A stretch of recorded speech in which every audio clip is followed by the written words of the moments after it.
চট্টগ্রাম পণ্যবাহী সড়ক পরিবহন শ্রমিক সমন্বয় পরিষদের ডাকা ৩৬ ঘণ্টা পণ্য পরিবহন ধর্মঘট জেলা প্রশাসকের আশ্বাসে ১ মাসের জন্য স্থগিত করা হয়েছে।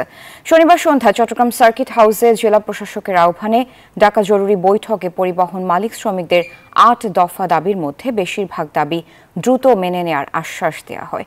পরে আজ সকাল ৬টা থেকে ডাকা ৩৬ ঘণ্টা ধর্মঘট স্থগিত ঘোষণা করেন চট্টগ্রাম পণ্যবাহী সড়ক পরিবহন শ্রমিক সমন্বয় পরিষদের আহ্বায়ক রবিউল মাওলা।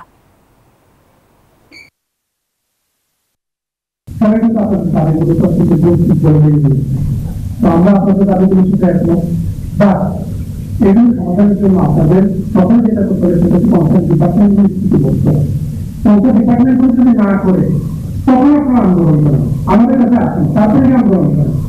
আপনার এই আশ্বাসের পরিপ্রেক্ষিতে আমরা সবাই মিলে আমরা বিবেচনা করি এই পূর্ণবাহী নয় সংগঠনের সকল নেতৃবৃন্দ আপনার এই সম্মান রক্ষা করে আমরা ধর্মঘট প্রত্যাহার করি।